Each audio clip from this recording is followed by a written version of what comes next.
Coffee ಮಂಡಳಿಯ ಬಾಳೆಹೊನ್ನೂರಿನ ಕೇಂದ್ರೀಯ coffee ಸಂಶೋಧನಾ ಸಂಸ್ಥೆಯ ಶತಕ ಸಂಭ್ರಮದ ಕಾರ್ಯಕ್ರಮ ಕಾಫಿಯ ಕಂಪು. ಪ್ರಾಯೋಜಕರು ಭಾರತೀಯ ಕಾಫಿ ಮಂಡಳಿ, ಬೆಂಗಳೂರು. ಕೇಳಿ ಕಾಫಿಯ ಕಂಪು. ಆತ್ಮೀಯ ಬೆಳೆಗಾರರೇ ನಮಸ್ಕಾರ.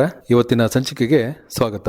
ಇವತ್ತಿನ ಸಂಚಿಕೆಯಲ್ಲಿ ಕೇಂದ್ರೀಯ ಕಾಫಿ ಸಂಶೋಧನಾ ಸಂಸ್ಥೆಯಲ್ಲಿ ಇರುವಂತ ಕೊಯ್ಲೋತ್ತರ ತಂತ್ರಜ್ಞಾನ ವಿಭಾಗದ ಕಾರ್ಯಚಟುವಟಿಕೆಗಳನ್ನ ನಾವು ತಿಳಿದುಕೊಳ್ಳೋಣ. ಹೆಚ್ಚಿನ ಮಾಹಿತಿಯನ್ನ ಮಾಡಿಕೊಡ್ತಾ ಇದ್ದಾರೆ ಇದೇ ವಿಭಾಗದ ಸಂಶೋಧನಾ ಸಹಾಯಕರಾದ ಚನ್ನಬಸಮ್ಮ ಬಿ ಬಿಡೇದವರು. ಚನ್ನಬಸಮ್ಮ ಅವರೇ ನಮಸ್ಕಾರ, ಕಾರ್ಯಕ್ರಮಕ್ಕೆ ಸ್ವಾಗತ.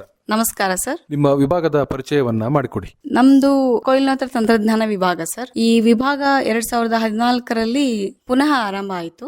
ನಮ್ಮ ವಿಭಾಗದಲ್ಲಿ ನಾವು ಬಹುಮುಖ್ಯವಾಗಿ 4 ಚಟುವಟಿಕೆಗಳನ್ನ ನಾವು ಕಡ್ಡಾಯವಾಗಿ ಪಾಲನೆ ಮಾಡ್ತೀವಿ. ಮೊದಲನೇದಾಗಿ ಕಾಫಿ ಒಂದು ಸಂಸ್ಕರಣೆಯಲ್ಲಿ ಬಳಸುವ ಒಂದು ಯಂತ್ರೋಪಕರಣಗಳನ್ನ ಮೌಲ್ಯಮಾಪನವನ್ನ ಮಾಡ್ತೀವಿ. ಅದು ಯಾವ ತರ ಅಂದ್ರೆ, ಈಗ ಮಾರುಕಟ್ಟೆಯಲ್ಲಿ ಹೊಸದಾಗಿ ಯಾವ್ದಾದ್ರು ಯಂತ್ರೋಪಕರಣಗಳು ಪರಿಚಯವಾದ್ರೆ ಅವನ್ನ ಮೌಲ್ಯಮಾಪನ ಮಾಡಿ ಅದು ಕಾಫಿ ಬೆಳೆಗೆ ಸೂಕ್ತವಾದ್ರೆ, ಕಾಫಿ ಬೆಳೆಗಾರರಿಗೆ ಸಹಾಯವಾಗ್ತಾ ಇದ್ರೆ ನಾವು ಅವರಿಗೆ ಒಂದು ಡೆಮಾನ್ಸ್ಟ್ರೇಷನ್ ಟ್ರೈನಿಂಗ್ ಪ್ರೋಗ್ರಾಮ್ ಅನ್ನು ಆರ್ಗನೈಸ್ ಮಾಡ್ತೀವಿ. ಇದು ಒಂದು ನಮ್ಮ ಕಡ್ಡಾಯ ಒಂದು ಚಟುವಟಿಕೆ. ಎರಡನೇದು ಹೇಳ್ಬೇಕಾದ್ರೆ, ಕಾಫಿಯನ್ನ ಬಹುಮುಖ್ಯವಾಗಿ 2 ಪದ್ಧತಿಗಳಲ್ಲಿ ಸಂಸ್ಕರಣೆ ಮಾಡ್ತಾರೆ. ಒಂದು ಒಣ ವಿಧಾನ, ಇನ್ನೊಂದು ತೆವೆ ವಿಧಾನ. ಈ ಒಣ ವಿಧಾನ ಮತ್ತು ತೆವೆ ವಿಧಾನ ಅಲ್ಲದೇನೆ ಇತ್ತೀಚೆಗೆ ಒಂದು ಸ್ಪೆಷಾಲಿಟಿ ಕಾಫೀಸ್ ಅಂತ ನಾವೇನು ಹೇಳ್ತೀವಿ ಅಂತಾರಾಷ್ಟ್ರೀಯ ಮಾರುಕಟ್ಟೆಯಲ್ಲಿ, ಆ ಸ್ಪೆಷಾಲಿಟಿ ಕಾಫೀಸ್ಗೆ ಒಂದು ಬಹುಮುಖ್ಯವಾದ ಒಂದು ಬೇಡಿಕೆ ಇದೆ. ಆಮೇಲೆ ನಮ್ಮಲ್ಲಿ ಸಾಕಷ್ಟು ಬೆಳೆಗಾರರು ಆ ನಿಟ್ಟಿನಲ್ಲಿ ಅವ್ರದೇ ಒಂದು ಸಂಶೋಧನೆಯನ್ನ ಮಾಡ್ತಾ ಇದ್ದಾರೆ. ಈ ನಿಟ್ಟಿನಲ್ಲಿ ನಮ್ಮ ವಿಭಾಗದಲ್ಲಿ ಒಂದು ಬೇರೆ ಬೇರೆ ವಿಧದ ಪದ್ಧತಿಗಳನ್ನ ಪರಿಷ್ಕರಣೆ ಮಾಡ್ತೀವಿ ಹಾಗೂ ಮಾಡ್ತಾ ಇದ್ದೀವಿ. ಯಾವ ತರ ಅಂದ್ರೆ, ಒಂದು ಫರ್ಮೆಂಟೇಶನ್ ಟೆಕ್ನಿಕ್ಸ್ ಬೇರೆ ಬೇರೆ ತರನದ್ದು, ಆರೋಬಿಕ್ ಇರ್ಲಿ, ಅನೆರೋಬಿಕ್, ಅಂಡರ್ ವಾಟರ್,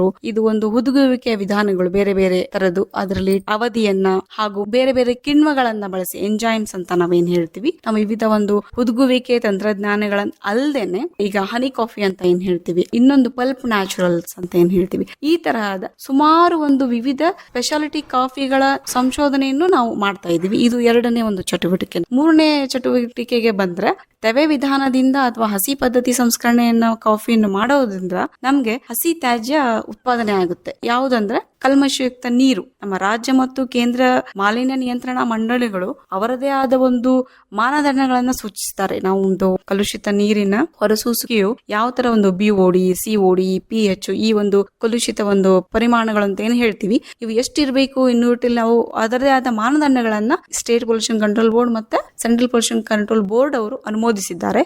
ಇದಲ್ಲದೇನೆ ನಮ್ಮ ವಿಭಾಗದಲ್ಲಿ CCRI ನ PHT ಡಿವಿಷನ್ ನಲ್ಲಿ ANSF ಮೆಥಡ್ ಅಂತ ಹೊಸ ವಿಧಾನವನ್ನು ಪರಿಚಯ ಮಾಡಿದ್ರು. ANSF ಅಂದ್ರೆ ಅಸಿಡಿಫಿಕೇಶನ್, ನ್ಯೂಟ್ರಲೈಸೇಷನ್, ಸೆಡಿಮೆಂಟೇಶನ್ ಮತ್ತು ಫಿಲ್ಟ್ರೇಷನ್ ಟೆಕ್ನಿಕ್ ಗಳನ್ನ ಬಳಸಿಕೊಂಡು ಒಂದು ಹೊಸ ವಿಧಾನ. ಈ ಒಂದು ವಿಧಾನಗಳನ್ನ ಬಳಸಿ ನಾವು ಕಾಫಿ ತ್ಯಾಜ್ಯದ ತೆವೆ ವಿಧಾನದಲ್ಲಿ ಹೊರಸೂಸುವ ಕಾಫಿ ತ್ಯಾಜ್ಯವನ್ನ ಯಾವ ತರ ನಿರ್ವಹಣೆ ಮಾಡಬೇಕು ನಿಟ್ಟಿನಲ್ಲಿನೂ ನಾವು ಕೆಲಸ ಮಾಡಿದೀವಿ. ಈಗ 4ನೇದಾಗಿ ಹೇಳ್ಬೇಕಂದ್ರೆ, ಮೌಲ್ಯವರ್ಧಿತ ಉತ್ಪನ್ನಗಳನ್ನ ತ್ಯಾಜ್ಯ ಅಂತ ಏನ್ ಹೇಳ್ತೀವಿ, ಈ ಘನ ತ್ಯಾಜ್ಯವನ್ನ ಇಟ್ಕೊಂಡು ನಾವು ಯಾವ ತರ ಮೌಲ್ಯವರ್ಧಿತ ಉತ್ಪನ್ನಗಳನ್ನ ಮಾಡಬಹುದು ಅನ್ನೋ ನಿಟ್ಟಿನಲ್ಲಿ ನಾವು ಕೆಲಸ ಮಾಡ್ತಾ ಇದ್ವಿ. ಇದು ಒಂದು ನಮ್ಮ ಕಾಫಿ ಕೊಯ್ಲೋತ್ತರ ವಿಭಾಗದ ಒಂದು ಮುಖ್ಯ ಕಾರ್ಯ ಚಟುವಟಿಕೆಗಳು. ಕೇಂದ್ರೀಯ ಕಾಫಿ ಸಂಶೋಧನಾ ಸಂಸ್ಥೆಯ ಕೊಯ್ಲೋತ್ತರ ತಂತ್ರಜ್ಞಾನ ವಿಭಾಗದ ಕಾರ್ಯ ಚಟುವಟಿಕೆಗಳ ಬಗ್ಗೆ ಇದುವರೆಗೆ ತಮಗೆ ತಿಳಿಸಿಕೊಟ್ಟವರು ಚನ್ನಬಸಮ್ಮ ಬಿ ಬಿಡೇದವರು. ಮಾಹಿತಿಗಾಗಿ ತಮಗೆ ಧನ್ಯವಾದಗಳು. ನಮಸ್ಕಾರ. ನಮಸ್ಕಾರ ಸರ್. ಇದುವರೆಗೆ ಕಾಫಿಯ ಕಂಪು ಪ್ರಸಾರವಾಯಿತು. ಪ್ರಾಯೋಜಕರು ಭಾರತೀಯ ಕಾಫಿ ಮಂಡಳಿ, ಬೆಂಗಳೂರು. ಕಾರ್ಯಕ್ರಮದ ನಿರ್ಮಾಣ ಅರಕಲಗೂಡು ವಿ ಮಧುಸೂದನ್.